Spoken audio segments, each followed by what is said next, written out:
Bonsoir à tous, j'espère que vous allez bien et que vos activités se déroulent parfaitement bien. Sinon, de mon côté, tout se passe pour de bien. Dans la vidéo d'aujourd'hui, nous allons parler de comment fabriquer une couveuse semi-automatique. Si vous voyez à côté de moi ici, j'ai une couveuse semi-automatique qui ressemble un tout petit peu à l'ancien modèle de semi-automatique que nous avons eu à fabriquer sur cette chaîne. Mais cette modèle a quelques caractéristiques que ne possédait pas l'ancien modèle de couveuse que nous avons fabriqué. Donc, je dirais que ce nouveau modèle est un tout petit peu notre modèle 2.0 des couveuses semi-automatiques. Donc, si vous voulez tout savoir sur cette couveuse, je vous conseille de rester sur cette vidéo jusqu'à la fin. Pour ceux qui sont nouveaux sur cette chaîne, je m'appelle Freddy, je suis étudiant agronome. Et sur cette chaîne, nous parlons généralement d'élevage, nous parlons d'agriculture, les techniques, conseils et astuces pour réussir en élevage. Ici, nous parlons également des couveuses. Nous parlons de la fabrication et surtout de la manipulation des couveuses. Et dans le même cas, nous organisons des formations en fabrication de couveuses. Nous organisons des formations en manipulation de couveuses. Donc, pour tous ceux qui sont intéressés par la fabrication des couveuses ou que ce soit par la manipulation des couveuses, je vous invite à nous contacter sur notre numéro qui s'affiche en dessous de la vidéo pour pouvoir participer à nos séances de formation. Et sans plus tarder, on se retrouve juste après le générique.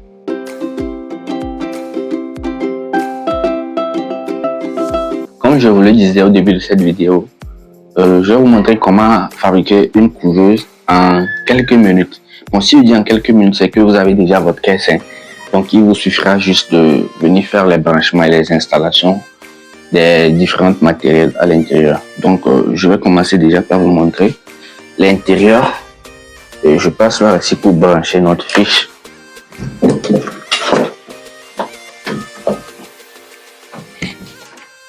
Voilà. Donc, vous allez voir que à l'intérieur de notre couveuse, on a installé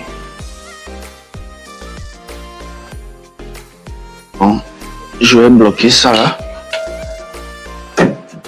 Voilà, toi tu restes ici. Voilà. Donc, à l'intérieur de notre couveuse ici, nous avons notre alvéole avec notre système de retournement.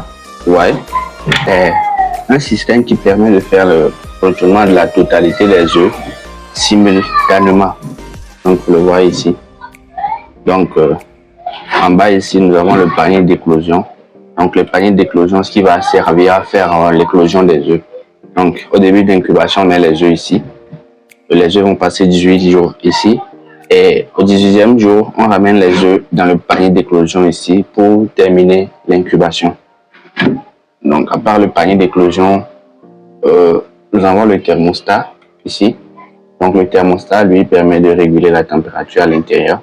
Donc, nous avons comme température minimale 37,4 et température maximale 37,7. Ce qui veut dire que lorsque la température sera trop haute dans la couveuse, le thermostat va tout éteindre. Et dans le même cas, lorsque la température sera trop basse, le thermostat va allumer l'ampoule chauffante et le ventilo pour bien acclimater la couveuse.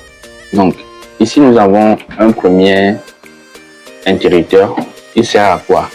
Il sert à allumer la couveuse et à l'éteindre. Ce qui veut dire que vous ne serez plus obligé de venir débrancher votre couveuse à chaque fois que vous terminez une incubation.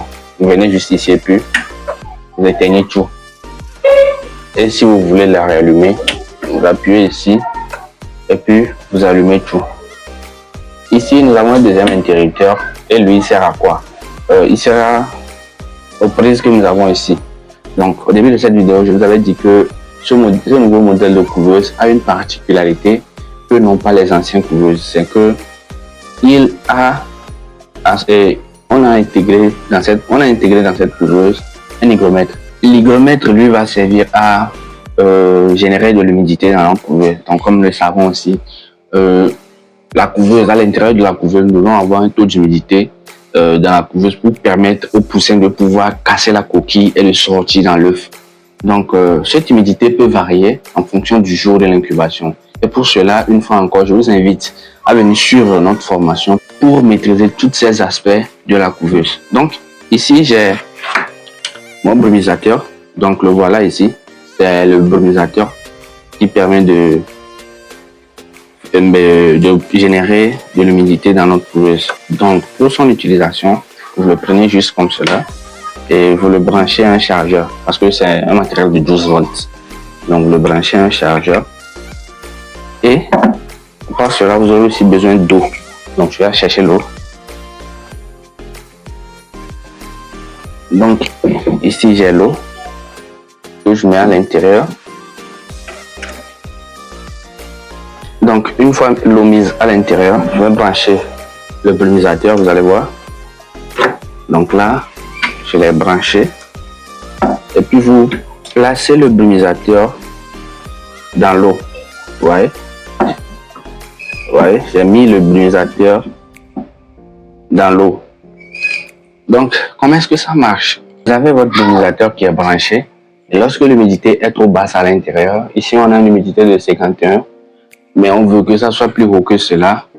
Vous allumez l'interrupteur ici et vous allez voir que le brumisateur va se déclencher.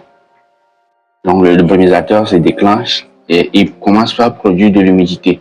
Et automatiquement, vous allez voir que le taux d'humidité va augmenter. Vous voyez? Donc, lorsque l'humidité est trop basse, vous l'allumez. Lorsqu'elle est trop haute, vous l'éteignez et il s'arrête. Donc, voilà le rôle du brumisateur dans la couveuse. Le brumisateur, il y a les petits modèles et les grands modèles. Donc, pour alléger le coût de fabrication de ces couveuses, j'ai dû acheter ces petits modèles pour pouvoir alléger le coût de fabrication de la couveuse. Ici, nous avons en général une couveuse semi-automatique de capacité 90 œufs. Ce qui veut dire que cette couveuse peut prendre jusqu'à 3 plateaux d'œufs. Ouais. Bon, on va montrer un peu les autres caractéristiques de la couveuse. Donc ici, nous avons la face. Et sur la face, on a le thermostat, un premier interrupteur, un deuxième, et l'hygromètre. Ici, nous avons une vitre. Et à quoi est-ce que sert cette vitre? On a la vitre ici parce qu'on veut éviter que lors de l'éclosion, le leveur vient ouvrir à chaque fois sa couveuse pour vérifier ce qui se passe à l'intérieur. Donc, c'est pas juste pour l'esthétique, non, c'est pour permettre de pouvoir observer ce qui se passe à l'intérieur de votre couveuse.